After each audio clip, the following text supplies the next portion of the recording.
এই ভিডিওতে মহাকর্ষ ও অভিকর্ষ অধ্যায় থেকে 2024 সালে সকল বোর্ডে যে সৃজনশীল প্রশ্নগুলো এসেছিল সেই সৃজনশীল প্রশ্নগুলো আমরা সমাধান করব।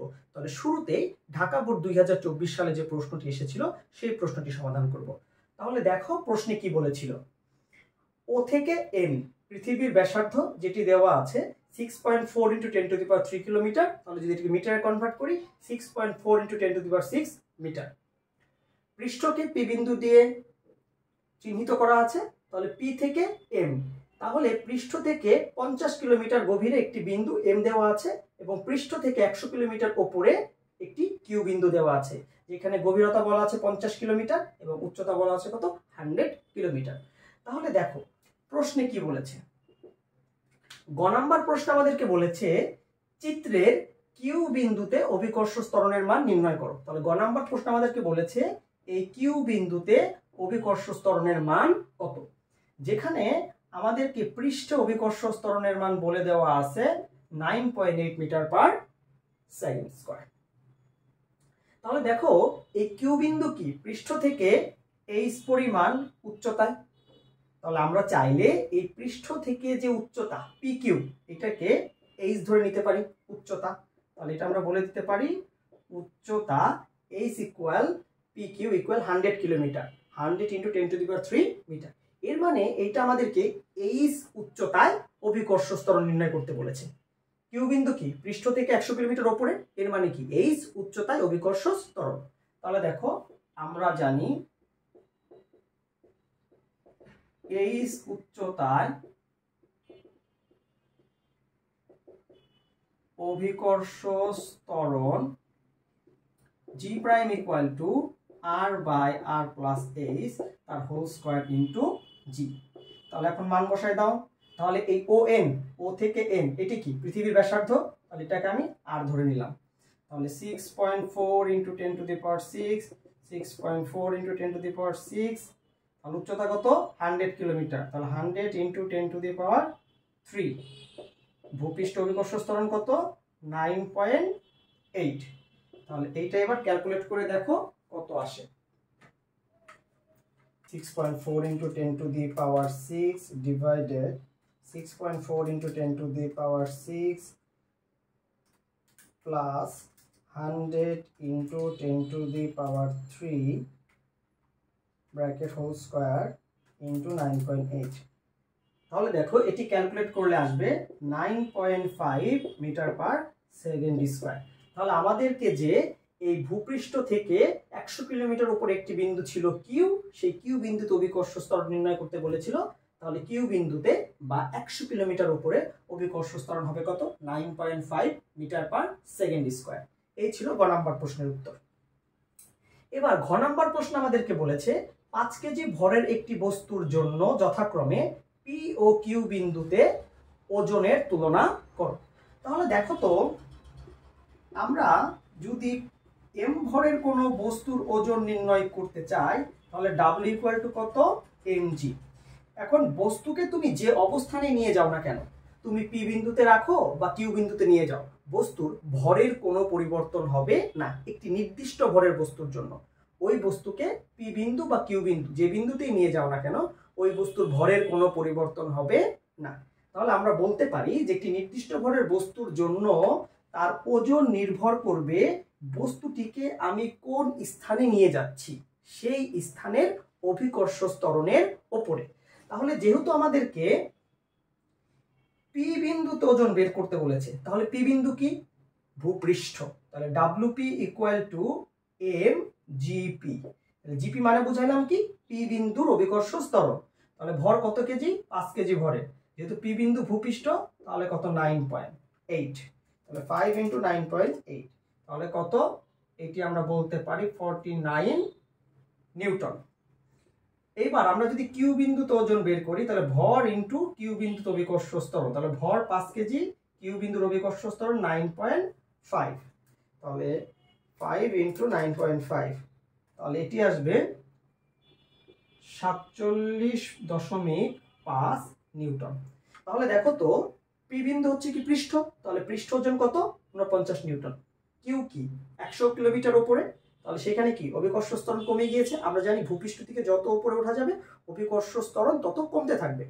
তাহলে 100 কিলোমিটার অভিকর্ষ ত্বরণ কত 9.5, তাহলে তার সাথে যদি ভর গুণ দিয়ে দিই তাহলে 100 কিলোমিটার উপরে ওজন হবে 47.5 নিউটন। এবার আমাদেরকে তুলনা করতে বলছে, তাহলে দেখো তো WP divided WQ equal to 49 47.5, তাহলে 49 ডিভাইডেড 47.5 তাহলে কত 1.03। তাহলে সুতরাং পি বিন্দুতে বস্তুর ওজন হবে কিউ বিন্দুতে বস্তুর ওজনের 1.03 গুণ। তাহলে পি বিন্দুতে বস্তুর ওজন হবে কিউ বিন্দুতে বস্তুর যে ওজন হবে তার কত 1.03 গুণ। এবার আমরা রাজশাহী বোর্ড 2024 সালে যে প্রশ্নটি এসেছিল সেই প্রশ্নটি সমাধান করব। রাজশাহী বোর্ড 2024। তাহলে এই প্রশ্নে বলেছিল যে পৃথিবীর ভর দেওয়া আছে 6 × 10⁻24 কেজি, ব্যাসার্ধ দেওয়া আছে 6400 কিলোমিটার বা 6.4 × 10⁶ মিটার, এবং বলা ছিল যে পৃষ্ঠ হতে 1000 কিলোমিটার দূরে একটি গ্রহ আবর্তনশীল আছে। তাহলে এই হচ্ছে তার পৃথিবীর ব্যাসার্ধ, এই হচ্ছে ভূপৃষ্ঠ থেকে 1000 কিলোমিটার উপরে, তাহলে h = 1000 কিলোমিটার। এই 1000 কিলোমিটার উপরে একটি উপগ্রহ কি করছে আবর্তন করছে। তাহলে ভূপৃষ্ঠ থেকে 1000 কিলোমিটার উপরে একটি উপগ্রহ আবর্তনশীল আছে। একজন নভোচারী মনে করে উপগ্রহটিকে আরো 22,200 কিলোমিটার উপরে নিয়ে গেলে, উপগ্রহটা কত কিলোমিটার উপরে আছে 1000। এখন নভোচারী বলল যদি এইটাকে আরো 22,200 কিলোমিটার উপরে নিয়ে যাওয়া হয় তাহলে এই 1000 কিলোমিটারে থাকা অবস্থায় যে বেগ সেই বেগের মানটা কি হয়ে যাবে অর্ধেক হবে। তাহলে কি বলছে যে 22,200 কিলোমিটার দূরত্ব সরালে এর বেগ অর্ধেক হয়ে যাবে। তাহলে এইখানে বেগের মান যা হবে যদি এটাকে আরো 22,200 কিলোমিটার উপরে ওঠাও তাহলে বেগের মান কি হয়ে যাবে অর্ধেক হয়ে যাবে। এই হচ্ছে আমাদেরকে প্রশ্ন বলেছে। এবার গ নাম্বার প্রশ্ন আমাদেরকে বলেছে উপগ্রহটির প্রাথমিক অবস্থানে পৃথিবীর জন্য মহাকর্ষীয় বিভব নির্ণয় করো। মানে এই যে প্রাথমিক অবস্থান এটা কি আমরা কি বলতে পারি ভূপৃষ্ঠ থেকে এই উচ্চতা, এই ভূপৃষ্ঠ থেকে 1000 কিলোমিটার উপরে আমাদেরকে মহাকর্ষীয় বিভবের মান বের করতে বলেছে। তাহলে দেখো তো মহাকর্ষীয় বিভব, তাহলে মহাকর্ষীয় বিভবের সংজ্ঞাটা কি ছিল অসীম থেকে একক ভরের কোনো বস্তুকে মহাকর্ষীয় ক্ষেত্রের মধ্যে কোনো বিন্দুতে আনতে যে পরিমাণ কাজ সম্পন্ন হয় তাকে ওই বিন্দুর মহাকর্ষীয় বিভব বলে। এর মানে মহাকর্ষীয় বিভব V = আমরা পড়েছি -Gm/r। G ছিল কি মহাকর্ষীয় ধ্রুবক, M ছিল কি ক্ষেত্র সৃষ্টিকারী ভরের মান। এর মানে তুমি যদি পৃথিবীর রেফারেন্সে চিন্তা করো পৃথিবীর ভর, অন্য কোন গ্রহের রেফারেন্স চিন্তা করলে অন্য গ্রহের ভর বসবে। এর মানে যে বস্তু ক্ষেত্র সৃষ্টি করবে সেই বস্তুর ভর। যেহেতু এখানে আমাকে বলেছে যে পৃথিবীর জন্য মহাকর্ষীয় বিভবের মান নির্ণয় করো, তাহলে উল্লেখিত স্থানে মানে 1000 কিলোমিটার উপরে পৃথিবীর জন্য মহাকর্ষীয় বিভবের মান কত, এর মানে এইটা হবে পৃথিবীর ভর। এই যে পৃথিবীর ভর। আর মানে ছিল ক্ষেত্র সৃষ্টিকারী যে ভর তার কেন্দ্র থেকে যে বিন্দুতে অসীম থেকে তুমি ওই বস্তুকে স্থাপন করেছো তার দূরত্ব। তাহলে দেখো তো এই বস্তুটা এখন কোথায় আছে ভূপৃষ্ঠ থেকে 1000 কিলোমিটার উপর আছে। এর মানে আমি বলতে পারি কেন্দ্র থেকে সে r+h দূরত্বে আছে, কারণ সকল দূরত্ব কেন্দ্র থেকে বিবেচনা করতে হবে। তাহলে এই rটা কি আর হচ্ছে ক্ষেত্র সৃষ্টিকারী ভরের কেন্দ্র থেকে স্থাপনকারী ভরের দূরত্ব। তাহলে ক্ষেত্র সৃষ্টিকারী ভর হচ্ছে এইটা, এটার কেন্দ্র হচ্ছে এখানে, তাহলে এখান থেকে কার দূরত্ব নিব স্থাপনকারী ভরের দূরত্ব। তাহলে স্থাপনকারী ভরকে এই উপগ্রহটি স্থাপন করেছি, তাহলে এই কেন্দ্র থেকে এই স্থাপনকারী ভরের দূরত্বটা কত পাচ্ছি আমি r+h। তাহলে এই বিন্দুতে প্রাথমিক যে অবস্থান এই বিন্দুতে তাহলে প্রাথমিক অবস্থানে মহাকর্ষীয় বিভব তাহলে কি হবে V equal to minus GM by কি আর প্লাস এস, কারণ ক্ষেত্র সৃষ্টিকারী ভরের কেন্দ্র থেকে স্থাপনকারী ভরের দূরত্ব কত আর প্লাস এস। এবার মান বসায় দাও, minus 6.673 into 10 to the power minus 11, 6 into 10 to the power 24, 6.4 into 10 to the power 6, H মানে কত দেওয়া আছে 1000 কিলোমিটার, তাহলে 1000 into 10 to the power 3। তাহলে ক্যালকুলেট করে দেখো কত আসে। 6.63 6.673 into 10 to the power minus 11 into 6 into 10 to the power 24 divided 6.4 into 10 to the power 6 plus 1000 into 10 to the power 3। তাহলে এটি করলে আমরা যে মানটি পাবো খুব বৃহৎ আকৃতির একটি মান, সেটি হচ্ছে 54.105 into 10 to the power কত 6। তাহলে এটা লেখো, তাহলে আমরা লিখতে পারি 54.105 into 10 to the power 6 বিভবের একক কি হবে। তাহলে দেখো এবার একক আমরা কিভাবে বের করতে পারি, v equal to w by m কি ছিল, অসীম থেকে 1 কেজি ভরের কোনো বস্তুকে মহাকর্ষীয় ক্ষেত্রের ভেতরে এনে কোনো বিন্দুতে স্থাপন করলে যে পরিমাণ কাজ সম্পূর্ণ হয়, তাহলে m কেজি ভরের বস্তুকে আনতে যদি w পরিমাণ কাজ হয়, তাহলে 1 কেজি ভরের বস্তুকে আনতে কতটুকু কাজ হবে w বাই m, সেটাকে আমরা কি বলি বিভব। তাহলে কাজের একক কি জুল, ভরের একক কি কেজি, তাহলে কি জুল পার কেজি, তাহলে বিভবের একক জুল পার কেজি, মাইনাস আছে মাইনাস দিয়ে দাও, এই হচ্ছে তোমার কি অ্যানসার। তাহলে তোমাকে বলেছিল যে প্রাথমিক অবস্থানে পৃথিবীর জন্য মহাকর্ষীয় বিভবের মান, তাহলে প্রাথমিক অবস্থান মানে কি কেন্দ্র থেকে কত আর প্লাস এইচ, তাহলে প্রাথমিক অবস্থানে পৃথিবীর জন্য মহাকর্ষীয় বিভবের মান কত 54.105 into 10 to the power 6 joule per KG. এরপরে যদি আমরা ঘ নাম্বার প্রশ্নটা দেখি,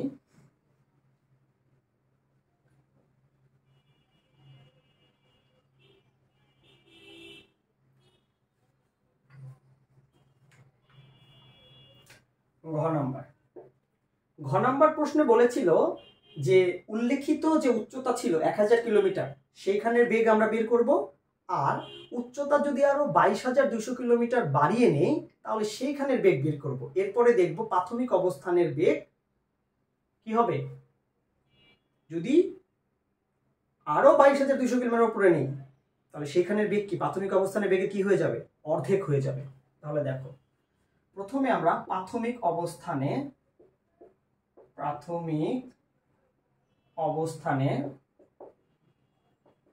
উপগ্রহের বেগ v1 equal to root over gm by r plus s।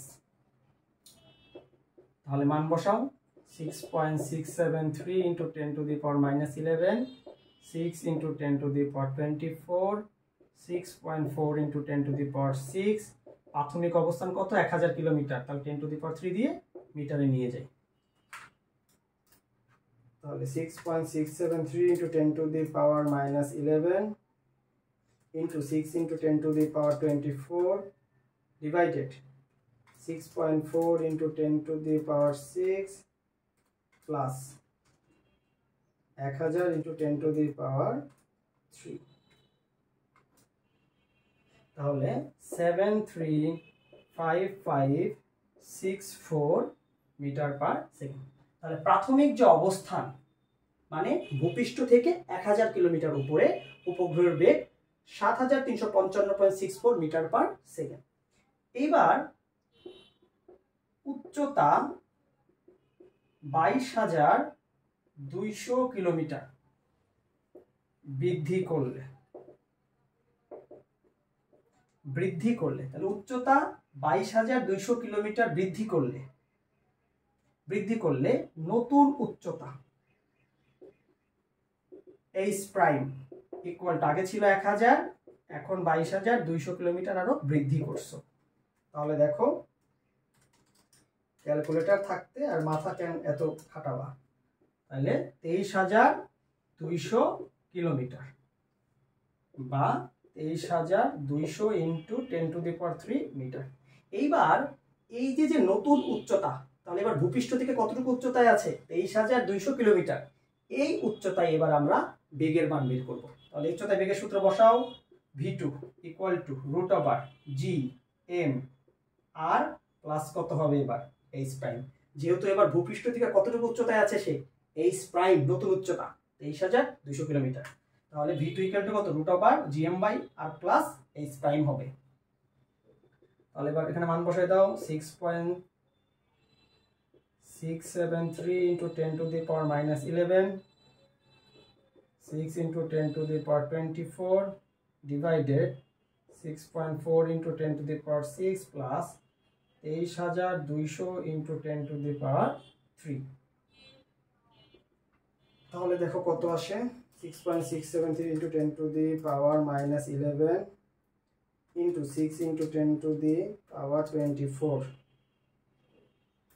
6.4 into 10⁻6 plus 23,200 into 10⁻3, তাহলে আসে 3,677.82 মিটার পার সেকেন্ড। এইবার আমরা প্রশ্নে কি বলেছিল যে তুমি যদি 22,200 কিলোমিটার উচ্চতা বৃদ্ধি করো তাহলে বেগ হয়ে যাবে আগের বেগের অর্ধেক, তাহলে আসলে এবার আমরা দেখো তো একটু ভাগ করে দেখি তো কি অবস্থা দাঁড়ায়। তাহলে v1 এর মান তো আমরা পেয়েছি, তাহলে দেখো তো এবার v1 আর v2 একটু ভাগ করে দেখি। তাহলে v1 divided v2 equal to 7,355.64 R v2 মানে কত? 3,677.82। তাহলে v1 বাই v2, তাহলে 7,355.64 ডিভাইডেড 3,677.82, তাহলে কত? এটা রেজাল্ট আসছে 2। তাহলে আমাকে বলেছে কি যে তুমি যদি 2,200 কিলোমিটার উপরে নিয়ে যাও তাহলে ওই বেগটা হবে পূর্বের বেগের অর্ধেক। এর মানে আমরা v2 এর মান, তাহলে v2 ইকুয়াল টু কি? Half of v1। তাহলে সুতরাং v2 ইকুয়াল টু 0.5 v1। এর মানে তুমি যখন উচ্চতা আরো 22,200 কিলোমিটার উচ্চতা বৃদ্ধি করবা, এর মানে নতুন উচ্চতা দাঁড়াবে কত? 23,200 কিলোমিটার। তখন উপগ্রহের যে বেগটা হবে এই বেগটা হবে 1,000 কিলোমিটার উচ্চতায় যে বেগ ছিল তার অর্ধেক। তাহলে কি কথা কি সঠিক? সত্যতা কি সঠিক? তাহলে আমাদেরকে বলেছিল কথাটা সঠিক কিনা। হ্যাঁ, নভোচারী ধারণা সঠিক ছিল যে উচ্চতা বৃদ্ধি করলে যে বেগ হবে সেই বেগটা হবে পূর্বের বেগের অর্ধেক, তাহলে তার ধারণা সঠিক ছিল। এবার আমরা কুমিল্লা বোর্ড 2024-এর প্রশ্নটি সমাধান করব। কুমিল্লা বোর্ড 2024 সালে বলা আছে একটি কাল্পনিক গ্রহের ভর ও ব্যাসার্ধ যথাক্রমে দেওয়া আছে।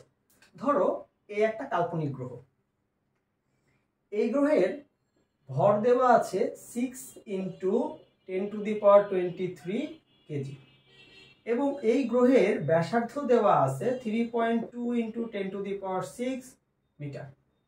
এই গ্রহটা নিজ অক্ষে 6 ঘন্টায় একবার আবর্তন করে। এর মানে এই গ্রহের যে পর্যায়কালটা সেটা হচ্ছে 6 আওয়ার বা 6 ইন্টু 1 ঘন্টা মানে কত? 3600, তাহলে 3600 সেকেন্ড।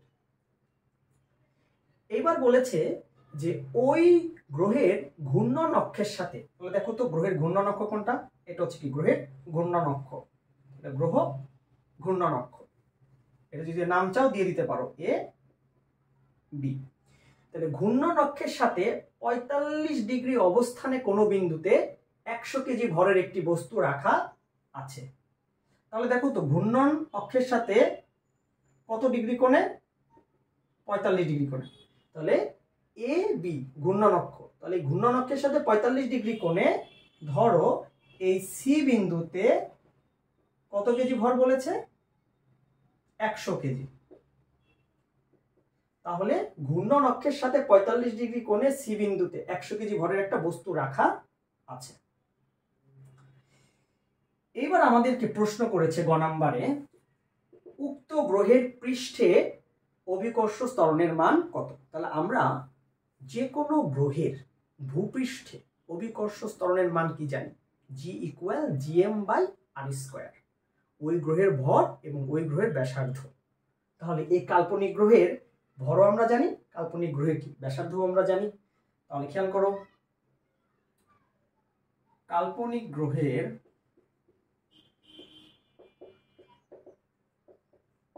পৃষ্ঠে অভিকর্ষ ত্বরণ জি ইকুয়াল টু gm/r²।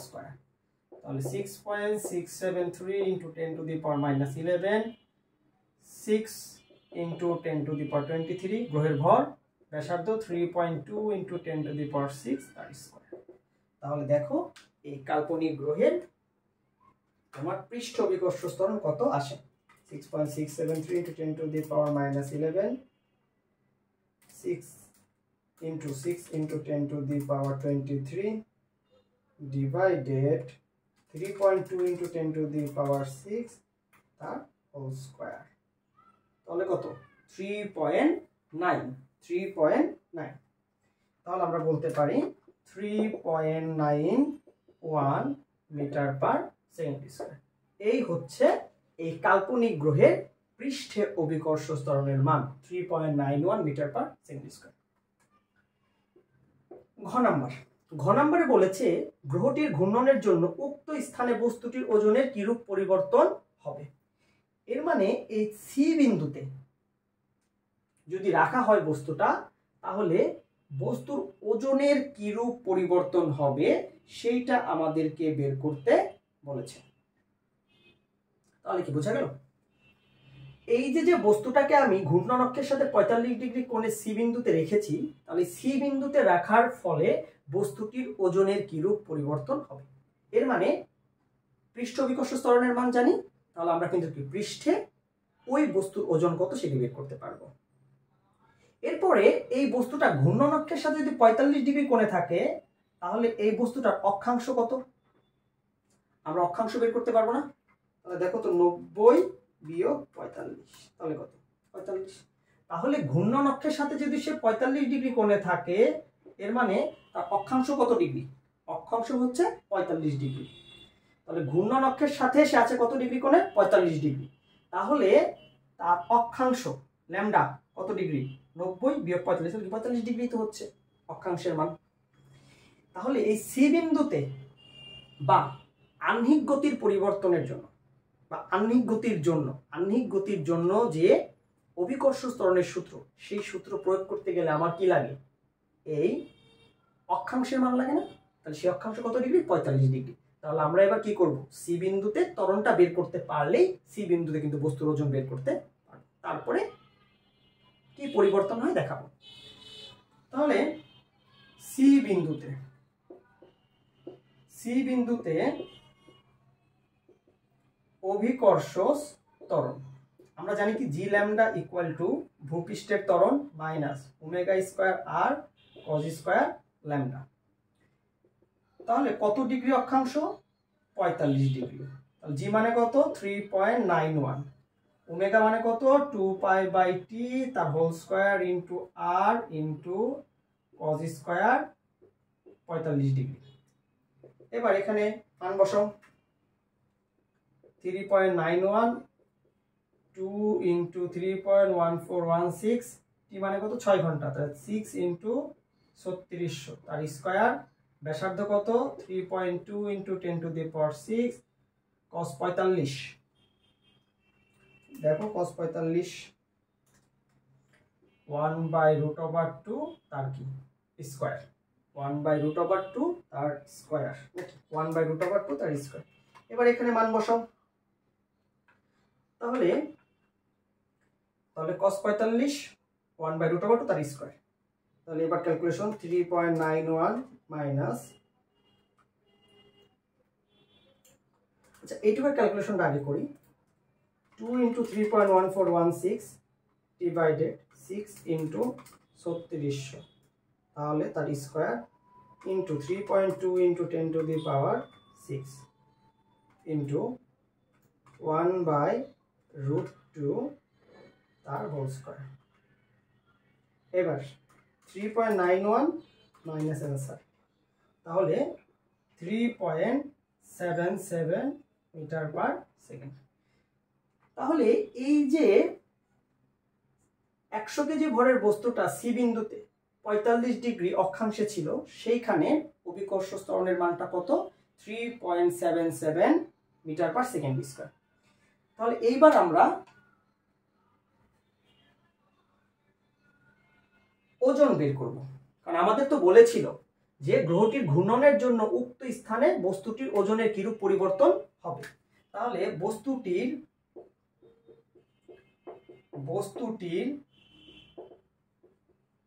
ভূপৃষ্ঠে ওজন W = mg, তাহলে 100 ইন্টু ভূপৃষ্ঠে ত্বরণ কত ছিল? 3.91, তাহলে 100 ইন্টু 3.91, তাহলে 391 নিউটন। আর 45 ডিগ্রি অক্ষাংশে W prime = m g 45 degree, তাহলে দেখো 100 ইন্টু 3.77, তাহলে 100 ইন্টু 3.77, তাহলে 377 নিউটন।